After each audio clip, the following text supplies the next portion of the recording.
Welcome to the Marta Hobbs Podcast, a sacred space of reclamation, unraveling, and in the age where loneliness and isolation are at an all-time high, also a place of deep connection to each other as well as to ourselves. As I share the intimate journey of my own life, I hope to reflect your own so that you can live more deeply and freely from a place of full alignment and authenticity. Because that is what we're here to do, to continually discover ourselves in order to fully express our sacredness, wholeness, and radiance as women. Welcome. I'm so glad you're here. Let's get started. Hi, and welcome to the Marta Hobbs Podcast. Welcome to episode 1. Welcome to this new venture and adventure in my life, this new way of self-expression and a beautiful new thing that I get to co-create through this podcast. Welcome, welcome, welcome, and thank you for being here.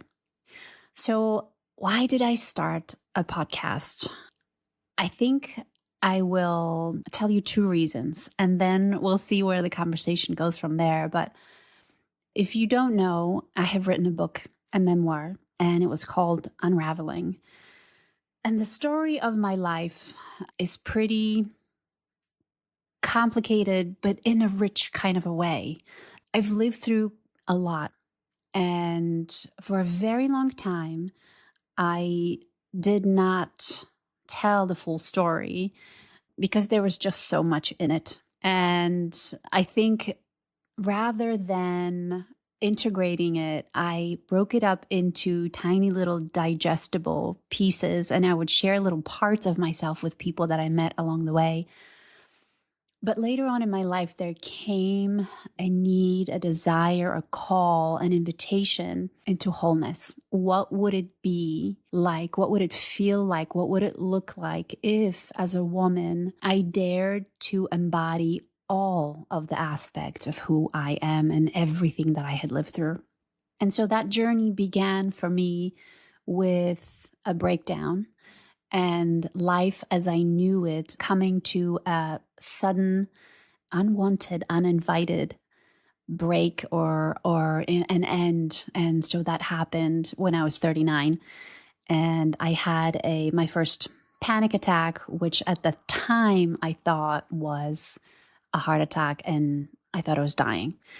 So basically that incident sent me then on a deep, deep journey backwards in my life, investigating, studying, and learning about what actually happened in my life from the beginning of it to that very point, who I had become and why all of a sudden everything broke and stopped functioning. Like literally my body gave out. Through that process of self-discovery, really looking at how I became who I was at that moment, I started journaling. And from the journaling, I started really getting in touch with feelings that I had suppressed for so long, feelings I was not allowed to express, feelings I was ashamed that I had, feelings I had tremendous guilt over, just everything that I had been repressing and shoving down and pushing aside. It just came time to look at it, to feel it, to examine it, and to hold it. And in that process, through the journaling, everything that I was discovering, I started to tell the stories that I never shared about myself because of certain judgments that I had around those stories. There were to this or to that. And as I was journaling, I realized I was writing a book. And at first, there was no intention of publishing the stories. Initially, the journals became just a way for me to access some things I hadn't processed, to release them, access parts of myself I rejected, to integrate all of who I was into the fullness of who I am today, embodiment of it, acknowledging it, inviting those parts of myself back, loving them into existence, sort of coming into my own belonging by reclaiming the parts of myself that I had lost along the way. And as I was writing this for myself, there came a whisper of, could this be a story that I share with other people? And I dared not to think that, but then I started to remember that for as long as I could remember, anyone who would get to hear the parts of my story that I did not like to talk about, which was mostly my childhood and where I had come from, every time I did open that sacred door and share that part of myself, so often the response was, my God, Marta, you have to write a book. And I would laugh it off. This was literally for decades. I was hearing this. And as I all of a sudden started to have something that more and more started becoming to look, feel, and sound like a book, I shared it with friends. And my friends were like, my God, I never knew this about you. I never knew this part of you. Like, tell me more. Tell me more. I want to know more about the little girl, because I started writing as a memoir from the beginning, from birth. And they just really cheered me on and rooted me on and inspired me to tell their story of the little girl who was silenced.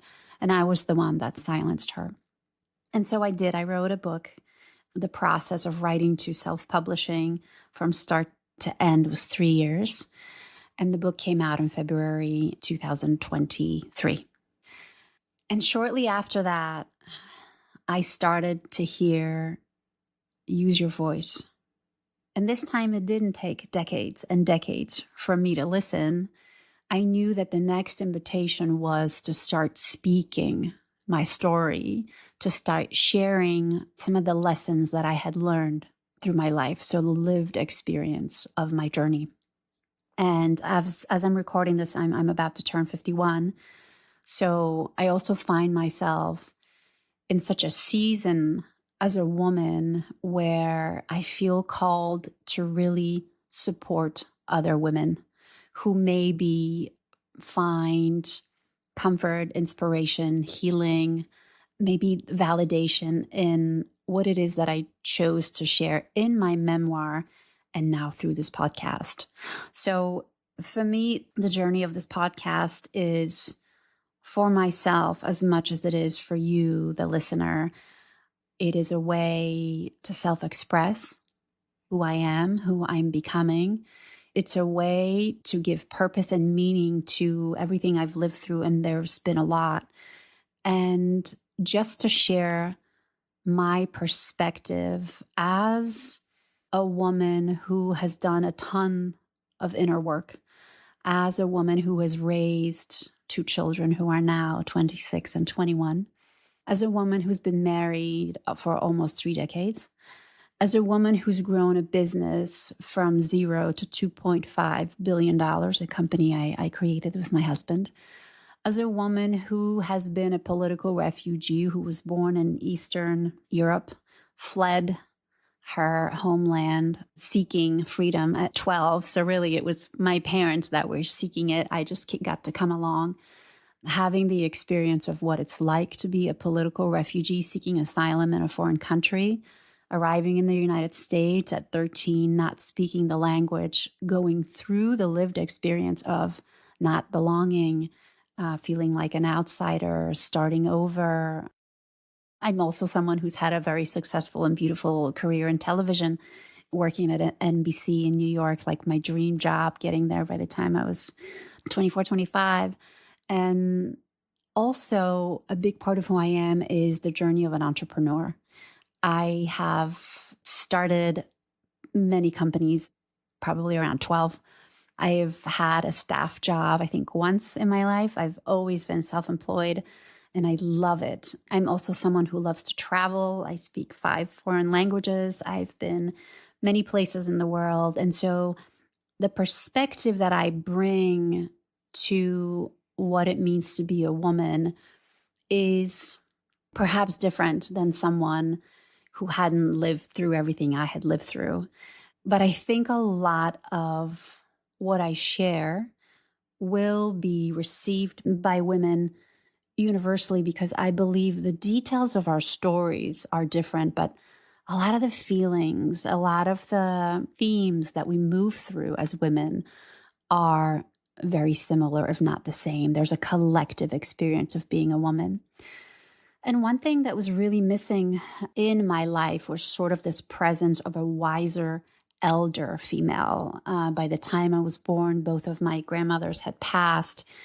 There wasn't that presence of, like the crone, the wise woman, the matriarch. And somehow a big part of my purpose here in this lifetime is to become that, to be that space for other women. So very often women talk about building their legacy.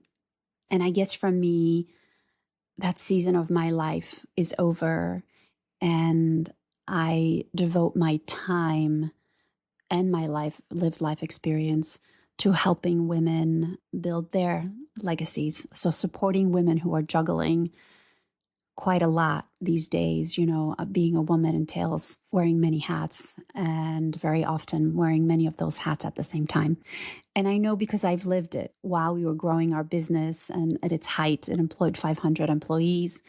I was pregnant with my second. Our daughter was, 2, 3, 4. Then I was a mother of 2 young kids, growing a business, traveling, a daughter to 2 immigrant parents, also myself an immigrant. And also in all of that, my husband was in full-blown alcohol addiction, high-functioning alcoholic. So I have moved through quite a bit that I am excited to get to share with the women that are looking for what I was looking for when I was younger. And that is just a safe space that is rooted and grounded in love, acceptance, nurturing, listening, seeing, hearing, and holding space for the experience of what it means to be a woman, fully in touch with all aspects who she is. So what was really missing for me when I was younger, at the height of my career, when the kids were really young, was a space to go to where I can express all of who I was. So even though I was quite successful, I still sometimes had issues with my dog, or, problems with the kids, or struggles with my husband. I still sometimes got sick. And it was like, I found myself so often being different ways with different people. So I was one way with my parents, one way with my girlfriends, another way at work, another way with my husband, totally different way with my kids. And so it was, like I said, like fragmenting my life into these tiny little pieces. And what I really was hungry and thirsty for was a space where I could not wear masks, that I could not filter, that I could not hold back anything because this wasn't the audience for it, but I can be fully myself, unfiltered, untamed, just raw and vulnerable. And I wanted so badly someone to be able to meet me at that level, at my depth. And that simply didn't happen in my life. And so after, going through that, seeing how that was still lacking for me for so very long, I understood that it's because I'm supposed to become that. So becoming that space for women, that safe home base to move in and out from, to explore, to do life, but then have a person they can come to process, to unload the weight that they're carrying, the expectations, the responsibilities. I mean, we carry so much as women. And it makes such a big difference when you have a place to come to that you get to share some of that load and you don't feel so alone with it. And the level that I was at in my life, I just didn't have anyone around me who found my experience relatable. Someone who had such a tremendous level of success, such a level of wealth, who also had come from so little, talking about a refugee arriving in America with, a suitcase, her mom and her dad and her sister and her dog. So there was just so much life experience that I have had quite early on in my life that I very often felt people couldn't really get all of me. And so for a really long time, I would filter and literally show up in tiny pieces of who I was. And as I started to do my healing work after everything broke down at 39, and we'll get into that story on this podcast, after the healing of the fragmentation and the trauma and the splitting off from the soul and a deep spiritual journey, I really began to come into my fullness and my wholeness as a woman and embodying the lived experience and the wisdom that I've gleaned from all of that. So this podcast really is a way for me, like I said, to self-express what I believe is, the human experience of the soul that I am, to be a channel for God, for the divine, for the universe, Mother Nature, to express and manifest through. And also to be of service to not only the woman that I was when I was younger, like a full circle moment, being that which I most needed back then, being that now, but also offering that up for others. Like, here is my life. Here are things that I've sat with, that I moved through, that I've contemplated, that I've processed, and that I'm sharing with you because I think underneath the external facades, we are very much the same.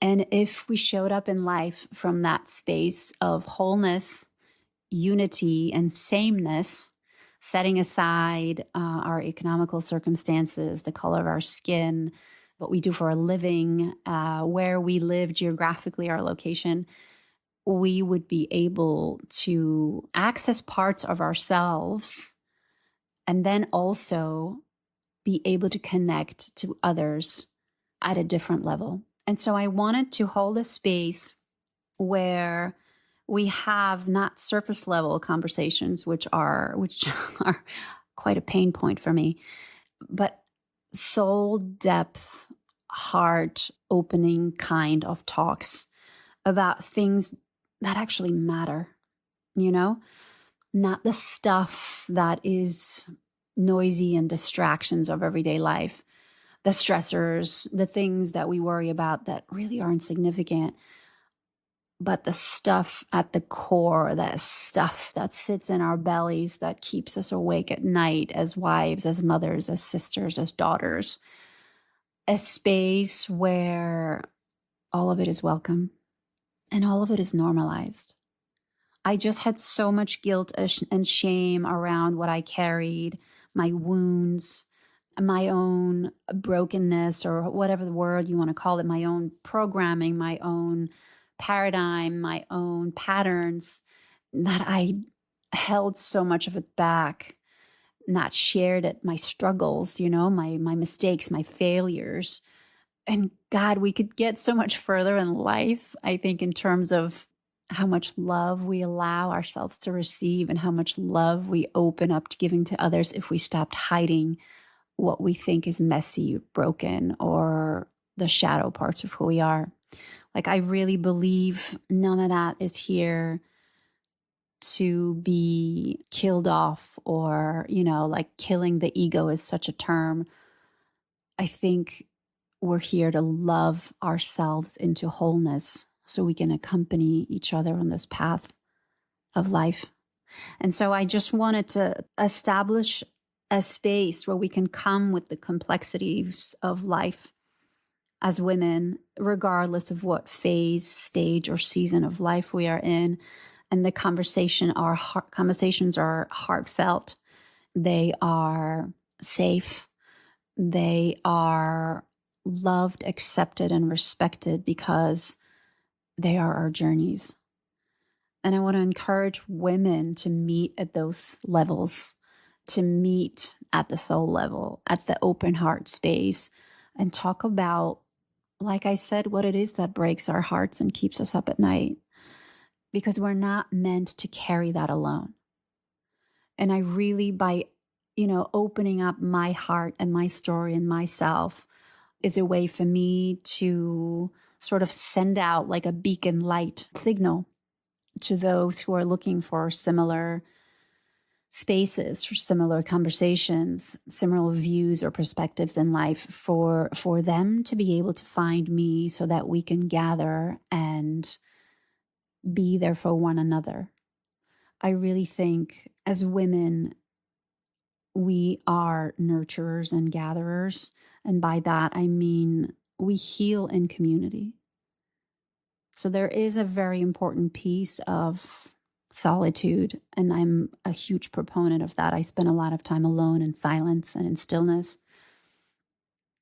But it is the gathering of women that is so sacred that for me is missing and lacking, and not the kind of gathering that's like wine and gossip, but the meat, the bones, the bare bones of the lived experience of a woman who feels deeply, whose heart breaks for her children, for her country, for her people, for her pet, whatever, for a woman who loves without boundaries and at the same time allows the experience of fear and terror to come in at the times that it does. And so open-hearted living and not transcending the human experience, but embodying it, becoming it, allowing ourselves to take the descent down to the shadow parts of who we are, not to get rid of them, but to bring them back up to the surface and love ourselves into wholeness and be that loving space for our sisters. Where is sisterhood now? Where is not competition, but collaboration and celebration of the unique fabric of each one of us as individual, authentic, and true women? I want that back. And so the way I see it, we can sit there and complain about what's not here and what's wrong, or we can put ourselves out there and create it. And that's what this podcast is. So I will be talking about things that are on my heart. I will be talking about things that I am moving through myself in my own life, with my husband, with my children, with my business. I will be sharing with you things that I'm diving into with the women I coach and mentor, common themes that are coming up, just in case it's something that applies to you. And that is my intention, really, just to share myself more so that you can feel less alone with whatever it is you're moving through in life. I think loneliness and isolation are the new next level pandemic. I think we are more connected than ever through the internet, yet many of us feel so lost and lonely and disconnected. And so the antidote to that is to start talking about it, because the more you do, the more you realize you're not the only one that feels the way you feel, and that in itself is healing. So that's what I hope to create in this space. If you ever have questions, if you ever have things you want me to talk about, I always love to hear from you. And I look forward to wherever this leads, however this unravels. By the way, that's the name of my book. I don't think I mentioned it, Unraveling. However this unfolds. And I feel like I'm co-creating it, not just with the divine, but also with you. So thank you for being here. Thank you for tuning in. I look forward to the next season, next journey of my life. And I'm just super grateful and super thankful that you are here and along for the ride. So I hope you tune in often. And when you do, I hope to hear back from you if we tap into something that feels important for you. Let me know. Thank you so much. And I will see you next time. Bye. Thank you so much for joining me today. If you resonate with this message, or if you have a topic you'd like me to discuss in a future episode, I would love to hear about it. Send me a message on Instagram at Marta Hobbs. If you'd like to move more deeply in a community of like-minded, soul-led women, please join me in mine. It's called Come Closer. And if someone in your life would benefit from today's episode, I would love it if you send it along to them. Just click share in your podcast app and text it to a friend. Finally, I would be so grateful if you'd rate and review the Marta Hobbs Podcast in your favorite podcast app. Your support will help this show find the women who need it. Thanks so much for sharing your time with me today. Until next time, I'm sending you all my love. Take care.